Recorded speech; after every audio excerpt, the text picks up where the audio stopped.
With President-elect Bola Ahmed Tinubu preparing for his inauguration in May, many will be on the lookout for names that will constitute his cabinet. So Tinubu, during his campaign, had been vocal about the inclusion of women in his government and how he intends to work in the National Assembly to pass a law to increase women's participation in government to at least 35%. So join us now on the morning show to discuss women inclusion in the incoming government and what percentage they expect is Dr. Betta, National Women Leader of the All Progressive Congress. Welcome to the show. Betta, good to see you again, Betta. It's been a while. How are you? Thank you for having me and good morning. Betta. Good to see you. Good morning. Let's go straight to it, Betta. So, women inclusion. Women have really been pulled out of the political grand scheme of things in this country. We can't deceive ourselves. A lot of women tried running in the last elections and we saw how they were treated, which is very sad. How can we include more women in this administration? Because you have been on the vanguard of this. Is there even anything in the offing for you? What position are they going to give you for all this, your stress and all this wahala you had even gone through and all of that? I'm talking, on your behalf now. Go ahead. Good morning. Okay, so first, women have done a whole lot in Nigeria and a whole lot in the political space. We've worked so hard during this election process, and at the grassroots, our effect was felt. Unfortunately, this is the saddest we've ever had. This is the lowest we've ever been, where we have just 3 women at the Senate and I think about 10 at the at the House of Representatives, which is really, really, really a very, very poor and low figure for women representation at the National Assembly. However, we still have hope in His Excellency Senator Bola Ahmed Tinubu. He has made very strong promises to women, and even as part of his acceptance speech, he was very clear to say that women will have 35% and more in every little cadre of his government, from the Federal Executive Council to heads of parastatals. In every way, women will be empowered. I think we've not lost it all. We can just put ourselves back together, hanging on the hope which we have ahead of us, the renewed hope which we have in Asiwaju Bola Ahmed Tinubu, to give women that seat on the table. And then we go back to our various states to see that at the grassroots level, women can be empowered. The local government elections are almost here. The chairmanship for the various local governments, councillors and the rest of it, that's grassroots politics. If we build from there, and then of course at the state level, we expect that the new government coming into the various states would follow, would take a leave from Asiwaju Bola Ahmed Tinubu and ensure that 35% of the administration or even more are going to be made up of women. Women have the capacity, we have the ability to contribute our own quota to nation development, and this must not be overlooked. Okay, so yeah, we have 17 women who were voted into the 10th Assembly in the last election. And it would be great to know if you know the figures in terms of the APC members who are there.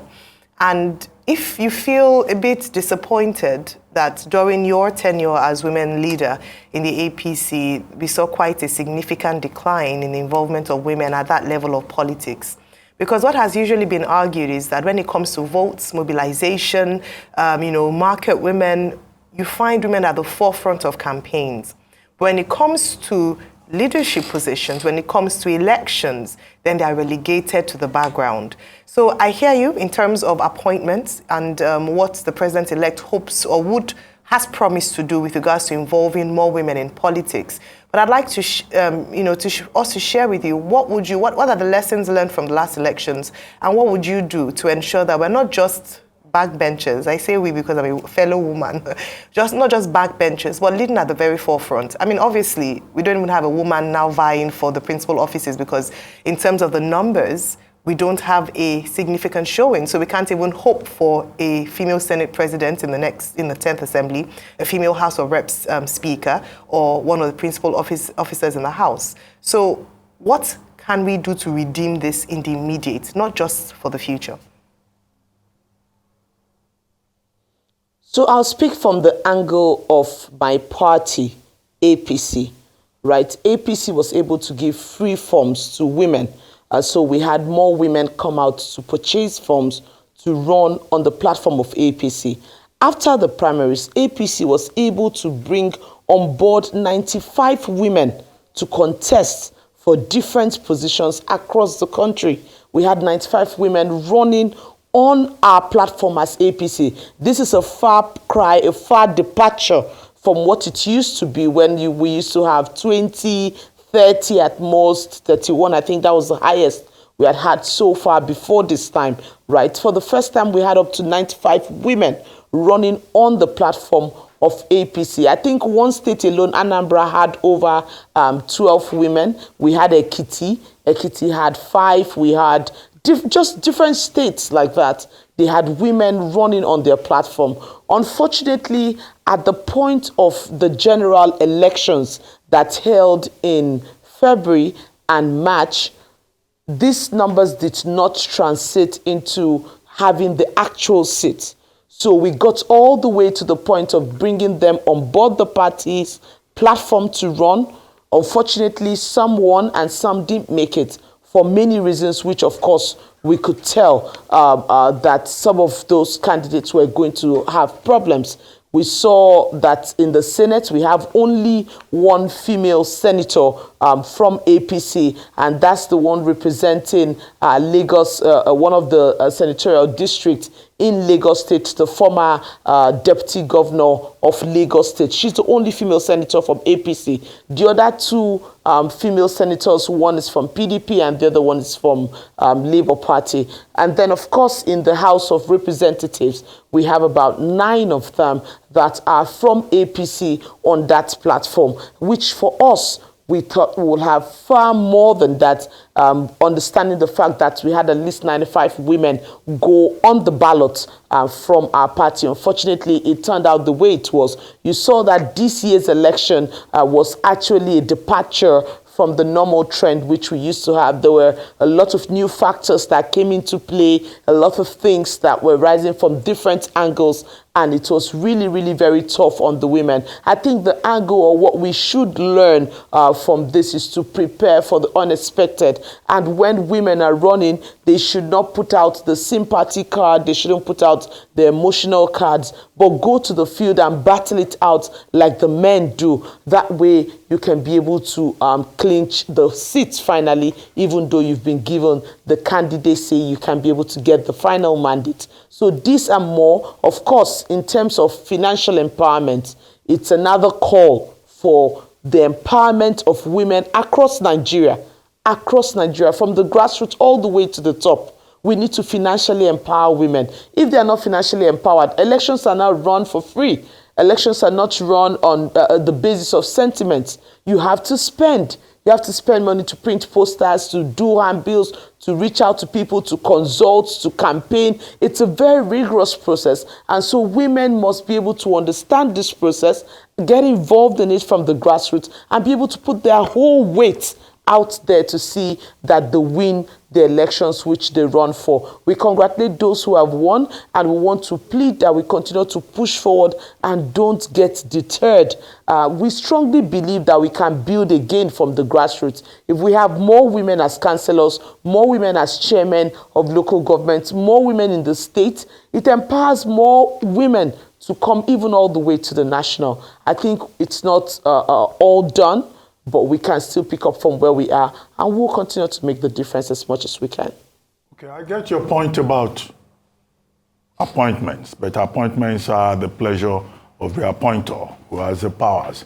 And in this particular case, at the federal level, Asiwaju Bola Ahmed Tinubu was just saying in Rivers yesterday that he will ensure the unity of all, and we imagine that that unity of all will include, unity along gender lines. But let me ask you a general question about women in politics. You've talked about participation. You've talked about finance. What are those other impediments that you have seen as a woman in politics who has been on the field, who has been a leader within your own party? What are those other impediments that you think will need to be addressed at a larger level? You hear, for example, some people say, oh, women don't support women. Most of the people who go to vote are women. So why is it that more women are not voted into power if their own, gender, support them?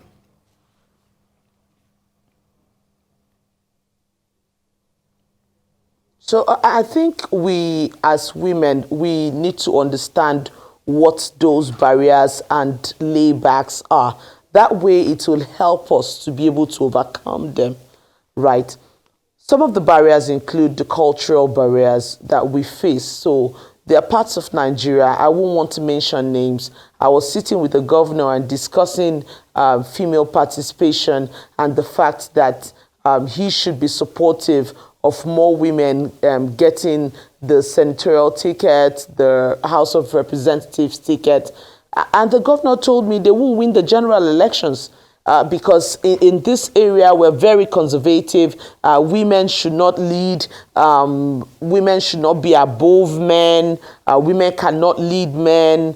And stuff like that. You hear people say, I don't know whether it's a joke or something, they say, we cannot have a woman as a speaker or a woman as a Senate president because we cannot go there and bow to a woman and say, Mr. Speaker, because of course, as part of the protocols, when you get into the National Assembly, into the chambers, you're supposed to take a bow for the speaker or the Senate president.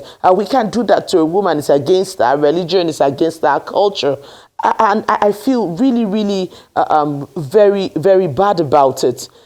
We've moved beyond this level of reasoning. The world has moved, and we need to be able to move. We need to understand that women are partners in development. We're not competitors. We're partners in development, and we must be given that seat at the table. The whole lot, of course, stereotyping is there, where you just have people say, women, no, leave. This one no be woman matter. All of those kind of words that are thrown out every other day in politics. And then women are scared of coming in because they think there's a lot of violence, there's a lot of misbehavior in politics. If you're a woman in politics, oh, you're a loose woman, you're not supposed to be out there, you're not supposed to be speaking, you're not supposed to be vocal. It's not true. It's completely wrong. There's so much violence, you cannot stand it, so just leave men to do their thing. That's not true. Of course, we have issues where women don't support women, but that is gradually phasing out because women are beginning to understand by the day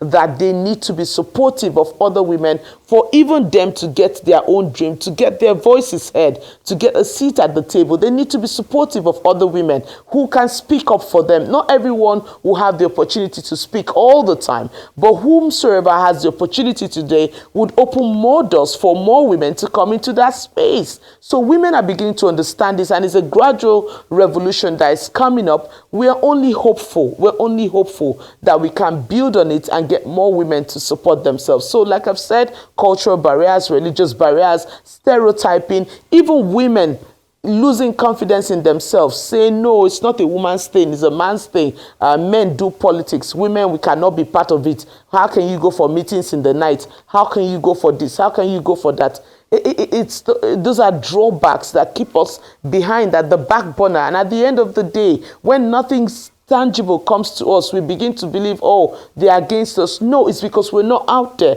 We need to put ourselves out there, overcome this barrier and get through. Of course, I've mentioned the financial part of it. I've mentioned women not supporting women. I've also mentioned issues around men finding it difficult to have women occupy leadership positions because they believe they cannot be under a woman. To all of those circumstances, and hopefully maybe with more talk and advocacy, things will change. But also, we have to look closely at women that somebody will expect will lead the way, but the case is not the same. Like the case that happened to Madam Binani in Adamawa, that elections are not being concluded. Somebody read election results in her favor. Then she went to give an acceptance speech and all the shenanigans. It was an all-new low for women out there. Is this a reflection of women folk in your party, APC? Because we've not heard the last of that case of Madam Binani and Adamawa, which was an all-new low. Only to think people like me was rooting for her to win. But if you want to win, win clean, win fair, win square. But not at that rate and all what our country went through. What's your take on this? I want to say two things. It's so unfortunate. It's so unfortunate that you could feel the heat, you could feel the attack on her person as a woman, you could feel people violently go out all against her. And that was so unnecessary. Of course, she was put under a lot of pressure. Of course, she was put under situations which we cannot even describe where we are right now, right? She went through a whole lot. So, for a woman who is in that kind of situation, of course, you may not expect so much from her. However, I must say this. Adamawa remains a case that needs to be critically looked at. I think women should be supported. If a woman puts herself out to attempt to become a governor or attempt to become a senator or a House of Reps member, it's not the time to intimidate her. It's not the time to go all out against her. And everybody's fighting as though you're battling with a whole country. For goodness sake, it's a woman and we need to be supportive of women. Yes, there might be mistakes. She might make her mistake. She might even be the sacrifice for all the women who will come after her. But we must be supportive of women. No matter where they find themselves, we must be supportive of them. I was listening to the Chinese ambassador the other day at the Chinese embassy, and he said, we have women as governors in China, we have women as this. In fact, even in Africa here, there are many countries that have women here, there, left, right, and center. I think, yes, there might have been mistakes, but we should look on the positive part and see how we can support women into leadership role rather than using one situation to stereotype women and push us to the back burner. That will completely be unfair. I want to plead with men. I want to plead with Nigerians. I want to plead with fellow women. Support a woman. We are part of nation building. It's not a battle, it's not a competition. We're not struggling to take anything from anybody. All we're saying is that women should be given a seat at the table. All we're saying is that we're partners of nation building. All we're saying is that we have the capacity, the energy, the intellectual, the innovation to deliver to this country what is needed at different levels. And that should not be put at the back burner. There might be mistakes, like I said, but again, I want to plead with everyone to come back to the table and see how we can continue to give women chances at different levels of our nation building, and we'll see the speed of development that will come with it. Except Binani made mistakes in Adamawa, right? There were mistakes everywhere on both sides. On both sides, there were mistakes everywhere. It's an election which I really don't like to discuss because all sides had their mistakes. Should Binani have made that declaration? All sides had their mistakes. Should Binani have made that declaration speech? Should who? Should Binani have made that declaration speech before the elections were concluded? Well, first and foremost, I did not know. I didn't even listen to the declaration speech. I only heard later on that a declaration speech was made, but she was declared by someone who I got to know should not be declaring her. The reg, who said he declared because the other person had out of fear run away from there. So a lot of things were playing out, right? And for me, I'm on one point, and that point is clear. We should not stereotype women. We should not use those things, mistakes, to put women at the back burner. Okay. We are a very critical part of nation building, and we must be taken on our merits. Totally agree with you. I think what we're just also trying to clarify is that, yes, believe absolutely that women ought to be supported in politics. But should they be supported when the process is illegal or the process is corrupt? That was what we're just trying to establish with you.